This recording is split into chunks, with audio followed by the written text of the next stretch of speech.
नमस्कार, बहुत स्वागत है आपका। आप देख रहे हैं शिव पुराण उपाय। अगर आप हमसे अभी अभी जुड़े हैं तो प्लीज़ चैनल को सब्सक्राइब कर लें और पसंद आए तो वीडियो को लाइक करें। कमेंट में हर हर महादेव जरूर लिखें।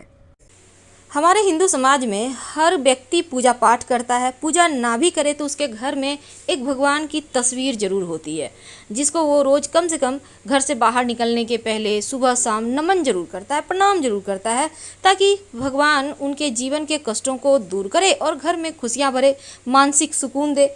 आखिर हम भगवान के पास आते क्यों हैं? मानसिक शांति के लिए। चाहे घर हो या बाहर, आप जहां रोज एक ही समय पर नियत समय पर प्रार्थना करना शुरू कर देते हैं, वहीं पर निगेटिव एनर्जी भाग जाती है, पॉजिटिव एनर्जी आ जाती है। और आप अपने घर में पूजा पाठ तो करते ही होंगे। पूजा पाठ करने से आपका मनोबल ऊंचा रहता है। हर समय आपके साथ एक पॉजिटिव एनर्जी होती है। भगवान का हाथ होता है आपके सर पे। घर के एक हिस्से में भगवान के लिए स्थान जरूर बनाया जाता है, लेकिन कई बार आपके द्वारा की जा रही पूजा का फल आपको मिलता ही नहीं। तो आखिर आपकी पूजा करने में कमी है या कहीं कोई ऐसा वास्तु दोष है जो आपकी पूजा को स्वीकार होने ही नहीं दे रहा? तो घर में बने जो मंदिर है, चाहे वो आप कहीं भी पूजा करें, मंदिर यानी जहाँ भगवान का स्थान है, जहाँ पर आप दिया जलाते हैं, तो वो स्थान कैसा है और कौन सी वस्तु ऐसी है जो मंदिर में भूल कर भी नहीं रखनी चाहिए, वरना आपकी पूजा स्वीकार ही नहीं होगी। देखिए, पूजा हमेशा वास्तु की बात करें तो घर के ईशान कोण यानी उत्तर पूरब दिशा की ओर करें तो यह सर्वोत्तम माना जाता है। अगर घर में बना जो आपका मंदिर है वास्तु के विपरीत हो, मंदिर नहीं भी है, आप कहीं भी पूजा करते हैं, तो अगर आप वो सही जगह नहीं है तो मन भी आपका पूजा में नहीं लगेगा और इसका लाभ भी नहीं मिलेगा। अब ऐसे में कुछ वास्तु टिप्स जो आपके पूजा को के जो आप पूजा करते हैं जब भगवान को, तो आपकी पूजा जल्दी स्वीकार होगी। इसके लिए सबसे पहली बात तो एक भगवान की मूर्ति एक ही रखें, दो ना रखें। दूसरी, भगवान गणेश की 3 प्रतिमा, 3 मूर्ति पूरे घर में नहीं होना चाहिए। सिर्फ पूजा स्थान में नहीं बल्कि घर में होना ही नहीं चाहिए। 2 बस बहुत है। एक आप अपने घर में मूर्ति रख सकते हैं जहाँ पूजा करते हैं, और कहीं पर तस्वीर भी लगा सकते हैं। नहीं तो शुभ कार्यों में अड़चने आएंगी, बनते बनते कार्य आपके बिगड़ने लगेंगे।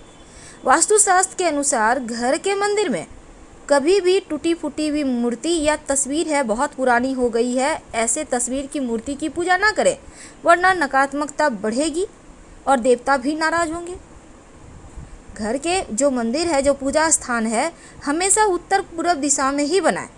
दक्षिण या दक्षिण पश्चिम दिशा अशुभ दिशा होता है, इस दिशा में पूजा पाठ आप नहीं कर सकते, नहीं तो आपको उतने फल नहीं मिलेंगे। और घर के मंदिर में 2 शंख मत रखिए आप।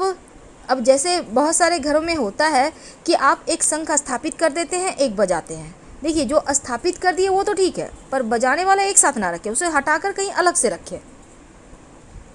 तो घर के मंदिर में 2 शंख एक साथ नहीं रखना है। वास्तु के अनुसार मंदिर जहाँ पर आप भगवान की पूजा करते हैं, आसपास शौचालय मत बनवाइए। और दूसरा, बहुत ज़्यादा बड़ी बड़ी मूर्तियाँ भी घर में नहीं रखनी चाहिए। पूजा स्थान पर अगर आप शिवलिंग रखते हैं तो अंगूठे से छोटा रखें, और पारद शिवलिंग रख लें तो आपकी पूजा भी जल्दी स्वीकार होगी। देवी देवताओं की हमेशा सॉफ्ट मुद्रा, सौम्य मुद्रा में मुस्कुराती हुई तस्वीर लगाइए। अब ये नहीं कि आपने तस्वीर लाई है, मूर्ति लाई है और भगवान का आंख ऊपर की ओर देख रहा है, नहीं, भगवान की आंखें आपको देखे, आपको आशीर्वाद दे, चेहरे पर मुस्कुराहट हो, ऐसी ही मूर्ति या तस्वीर आप ला के रखिएगा, ये आपके लिए बढ़िया होगा। उग्र देवी देवताओं की मूर्ति स्वरूप वाली तस्वीरें मत रखिएगा, वरना जीवन में मुश्किलें बढ़ जाएगी। और हनुमान जी की भी ज़रूरत से ज़्यादा बड़ा मूर्ति नहीं रखें। और जब हनुमान जी की आप मूर्ति घर में रखते हैं तो प्रयास ये करें कि हनुमान जी बैठे हुए हों, खड़े हनुमान जी की तस्वीर की पूजा मत कीजिएगा। तो पूजा करने में मन अगर एकाग्र ना हो रहा हो तो धन संपत्ति का नुकसान होने लगता है। भूल कर भी आप अपने स्टोर रूम में पूजा का स्थान मत बनाएं, और ना ही बेडरूम में आप पूजा करें। तो आप भूलकर भी पूजा की अलमारी ऐसे स्थान पर भी ना रखें जहाँ पर कबाड़ है। इन चीज़ों से आपको बचना चाहिए। अब जैसे कि आप घर में रोज़ मंदिरों में फूल चढ़ाते होंगे, तो भगवान की पूजा के फूल आप ये नहीं कि बासी पड़े हुए हैं घर के कोने में रखे हुए, ये सही नहीं है। आप उनको हटाइए, कोशिश करें कि शाम के समय ही हटा दें, क्योंकि जो सूखा हुआ पुष्प है वो परेशानी को, दरिद्रता को, गरीबी को, अकाल मृत्यु, मंगल दोष जैसी समस्याएं पैदा करता है, इसलिए उनको तुरंत हटाइए। पूजा घर में मूर्तियों को लेकर ये भी नियम है कि गृहस्थ लोगों को बड़ी मूर्तियां मंदिर में अपने घर में नहीं रखना चाहिए। और पूजा घर में भूलकर भी अपने पितृ देवों की तस्वीर मत लगाइएगा। शास्त्रों में इसे भी अच्छा नहीं माना जाता, क्योंकि पूर्वजों की तस्वीरें मंदिर में लगाने से सही नहीं होता। आप अपने घर के दक्षिणी दीवार पर लगाइए ताकि पितर प्रसन्न हो, लेकिन मंदिर में मत रखिएगा। तो मंदिर में रसोई घर भी मत बनाइए, क्योंकि वास्तु के अनुसार भी ठीक नहीं है ये।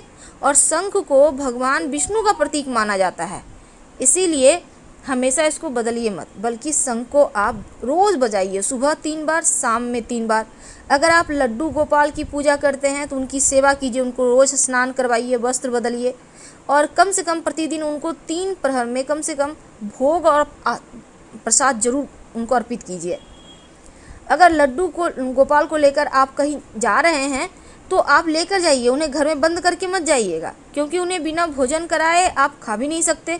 इसलिए जो व्यक्ति नियम करते हैं उनके घर में देके जाइए उन्हें। अब जैसे शिवलिंग रखिएगा तो शिवलिंग आप हमेशा ही अंगूठे से छोटा ही रखें। घर में नुकीली चीज़ें मत रखिए, धारदार चीज़ें भी मत रखिए, नहीं तो आपकी पूजा का पूरा फल भी आपको नहीं मिलेगा, मन भी एकाग्र आपका नहीं रहेगा। और अंत में, जब आप पूजा करते हैं तो एक निश्चित समय पर रोज किया करें, तब आपकी प्रार्थना जल्दी स्वीकार होती है। मोर पंख अपने पूजा स्थान पर जरूर रखिए। माना जाता है मोर पंख रखने से घर में सकारात्मकता आती है, और भगवान श्री कृष्ण को मोर पंख बहुत प्रिय है, तो आप भगवान श्री कृष्ण के माथे पर सजा कर रखें। मोर पंख रखने से घर में कीड़े मकोड़े वगैरह भी नहीं आते। गंगा जल, हिंदू धर्म में गंगा जल को बहुत पवित्र माना जाता है, और हर घर में पूजा स्थान पर गंगा जल भी होता है। तो मंदिर में गंगा जल रखने से माँ लक्ष्मी की विशेष कृपा होती है। लेकिन जब भी आप गंगा जल रखें तो चांदी या पीतल के बर्तन में रखें, घर में सुख शांति बनी रहती है। शंख तो आपको रखना ही है, और शंख से आप जल भी भगवान श्री हरि को अर्पित कर सकते हैं। शालिग्राम भगवान को अपने पूजा स्थान पर मत रखें, बल्कि शालिग्राम भगवान को आप अपने तुलसी जी के स्थान पर रखें, क्योंकि शालिग्राम भगवान हमेशा घर से बाहर रहते हैं तुलसी जी के पास। जीवन में आर्थिक समस्या नहीं आती जिस घर में शालिग्राम भगवान होते हैं। तो गंगा जल के साथ गौमूत्र भी है जो बहुत पवित्र होता है, और जिस घर में गौमूत्र रखा होता है देवी देवताओं का आशीर्वाद भी बरसता है। आपकी जानकारी के लिए एक छोटी सी बात प्लीज़ ध्यान रखिएगा। जब भी आप सुबह के समय दिया बाती करते हैं, सुबह जब आप दीपक जलाते हैं, तो उसमें एक लौंग जरूर डालिए। आपके जीवन में ऐसी कोई भी अधूरी इच्छा नहीं रहेगी जिसे आप पूरी करना चाहते हैं और वो पूरी ना हो, क्योंकि लौंग जब आप डालते हैं तो मनोकामना पूर्ण हो जाती है। और शाम में जब दिया बाती करेंगे तब सरसों के तेल का दीपक हो या घी का, ये आप क्या जलाते हैं आपकी मर्जी है, लेकिन गुरुवार के दिन छोड़कर बाकी दिनों में आप सरसों के तेल का या तिल के तेल का दिया जला सकते हैं। कोई भी चीज़ का दीपक जलाएं, लेकिन दिया में अगर एक चुटकी पीली सरसों या काली मिर्च डाल दें, क्योंकि काली मिर्च एक दाना भी डाल देते हैं तो शत्रु शांत रहेंगे। अगर पीली सरसों डालते हैं तो अतृप्त आत्माएं आपको परेशान नहीं करेगी। यानी कई बार घरों में डर भी लगता है जैसे पीछे कोई है या आपने बुरे सपने देखे, तो ऐसा कुछ आपके घर में हो रहा है तो आप पीली सरसों डालकर शाम में दिया बाती करना शुरू कर दें, आपकी मुश्किलें समाप्त हो जाएगी। फिलहाल आपसे विदा लेते हैं।